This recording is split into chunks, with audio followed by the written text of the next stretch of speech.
জনস্বার্থ সংশ্লিষ্ট সিদ্ধান্ত এসছে। আমি একটা একটা করে আপনাদের সাথে আলোচনা করি। আলোচনায় যাবার আগে দুটো কথা বলবো যে আজকে যে সিদ্ধান্তগুলো এসছে তার মধ্যে দুটো সিদ্ধান্ত দুটো কমিশনের যে রিকমেন্ডেশন ছিল সেই রিকমেন্ডেশন গুলো বাস্তবায়নের উদ্যোগ হিসাবেই গ্রহণ করা হয়েছে। একটা হচ্ছে আমাদের বিচার বিভাগ সংস্কার কমিশন আমাদের সিভিল প্রসিডিওর কোডে কিছু কিছু পরিবর্তন আনবার জন্য সুপারিশ করেছিলেন। তারই আলোকে আমরা সেই ব্রিটিশ সরকারের সময় প্রণীত সিপিসির কিছু কিছু সংশোধন আজকে নীতিগতভাবে অনুমোদন করতে পেরেছি। আপনারা জানেন যে বাংলাদেশে একটা কথা আছে যে কারোর সাথে শত্রুতা করতে গেলে একটা ল্যান্ড মামলা জুড়ে দাও, তাহলে 3 জেনারেশনে সেই মামলা আর শেষ হবে না।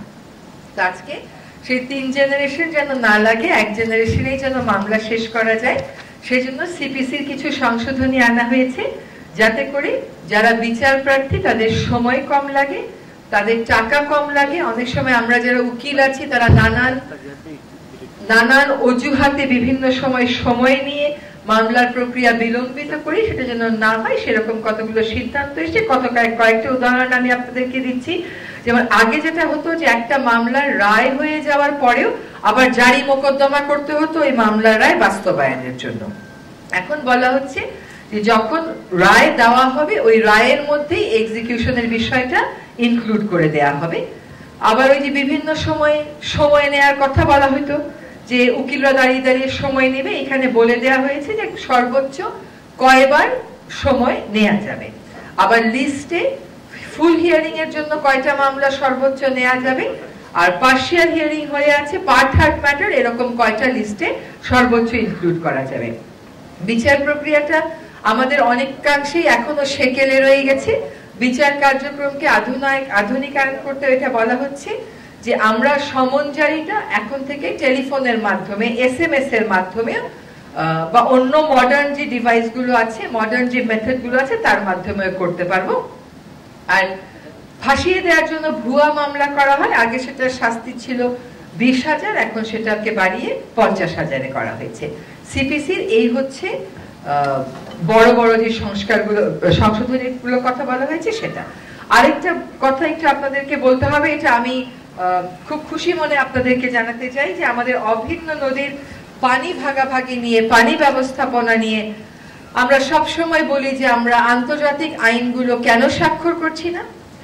এই অভিন্ন জলরাশির পানি ব্যবস্থাপনা নিয়ে আন্তর্জাতিক ক্ষেত্রে দুটো আইন আছে জাতিসংঘের, একটা হচ্ছে 1997 কনভেনশন, আরেকটা হচ্ছে 1992 কনভেনশন।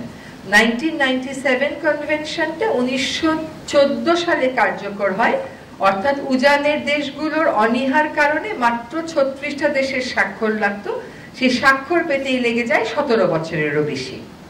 আরেকটা যেটা আইন আছে যেটা খুবই কার্যকর সেটা হচ্ছে ইউরোপিয়ান ইউনিয়নকে মূলত টার্গেট করে এই আইনটা, যদি এটা ইউরোপিয়ান ইউনিয়নকে টার্গেট করে এই আইনটা 1992 সালে, এটা কিন্তু 2016 সালে সকল দেশের জন্যই উন্মুক্ত করে দেয়া হয়েছে এবং এ পর্যন্ত প্রায় 11টি দেশ ইউরোপিয়ান ইউনিয়নের বাইরে এটাকে স্বাক্ষর করেছে, তার মধ্যে বেশিরভাগ দেশই হচ্ছে আফ্রিকান।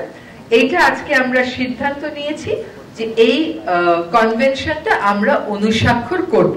এর আগে যত প্রক্রিয়া ছিল সংশ্লিষ্ট জনদের সাথে আলাপ আলোচনা করা, আন্তঃমন্ত্রণালয়ে আলাপ আলোচনা করা, তারপরে ওই কনভেনশনের সেক্রেটারিয়েট থেকে লোক আসা, সবই আমাদের হয়ে গেছে।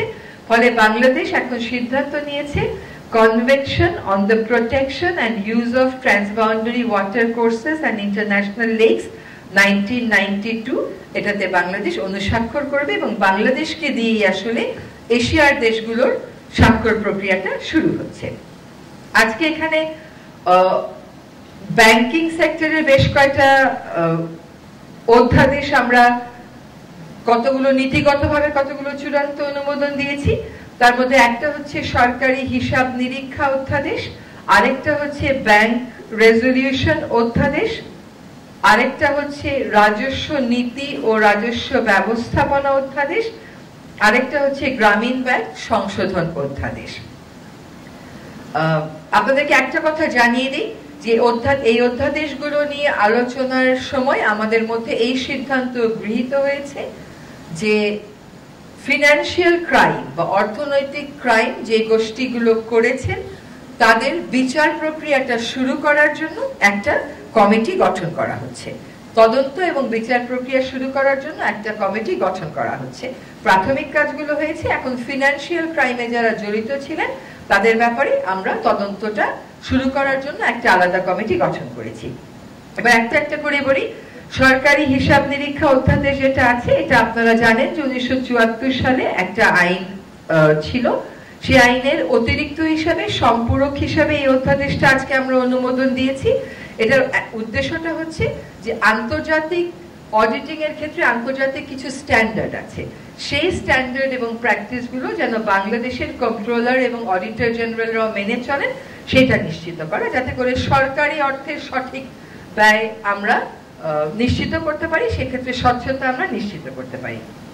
এবার একটু ব্যাংক রেজলিউশন অধ্যাদেশে আসি। আপনারা জানেন যে এখানে আমাদের একটা শিল্প গোষ্ঠী কর্তৃক কিভাবে কয়েকটা ব্যাংকের উপর একচ্ছত্র নিয়ন্ত্রণ প্রতিষ্ঠা করে কত টাকা এই দেশ থেকে সরিয়ে নেওয়া হয়েছে এবং তহবিল তছরুপ করা হয়েছে, ওই জিনিসটা ভবিষ্যতে যাতে আর না হতে পারে সেজন্য কর্পোরেট সেক্টরে, ব্যাংকিং সেক্টরে শৃঙ্খলা আনার জন্য, জবাবদিহিতা আনার জন্য, আমানতকারীদের স্বার্থ সংরক্ষণের জন্য এই ব্যাংক রেজলিউশন অধ্যাদেশ আজকে আমরা পাশ করেছি।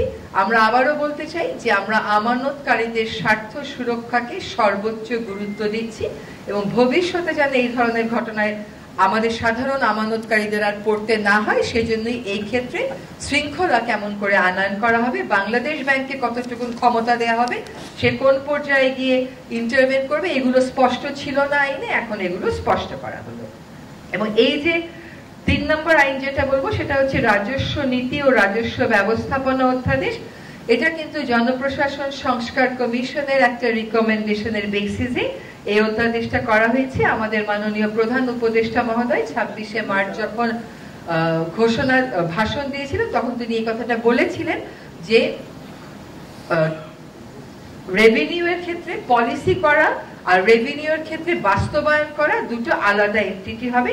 সেই মোতাবেক রাজস্ব নীতি ও রাজস্ব ব্যবস্থাপনা অধ্যাদেশে আমরা দুইটা কাজকে আলাদা করছি। একটা কাজ হচ্ছে যারা রাজস্ব সংক্রান্ত নীতি প্রণয়ন করবেন, আরেকটা কাজ হচ্ছে যারা এই নীতিটা বাস্তবায়ন করবেন। তারপরে যে চতুর্থ আইনটা সেটা হচ্ছে গ্রামীণ ব্যাংক সংশোধন অধ্যাদেশ। এখানে আগে যখন গ্রামীণ ব্যাংক কাজ করত একটা মূল্যবোধ নিয়ে কাজ করত, সেই মূল্যবোধটা হচ্ছে যারা গ্রামীণ ব্যাংকের বেনিফিশিয়ারি তাদেরই সে থাকবে এই ব্যাংকটার পরিচালনার ক্ষেত্রে।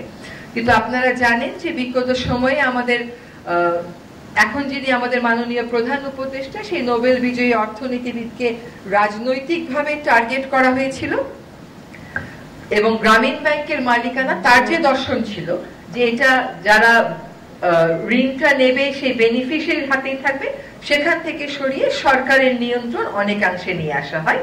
আজকে যে অধ্যাদেশটা সংশোধন করা হলো তার মাধ্যমে আগে গ্রামীণ ব্যাংক শুধুমাত্র ভূমিহীনদের জন্য কাজ করত, এখন বিত্তহীনদের একটা সংজ্ঞা সংযোজন করা হয়েছে।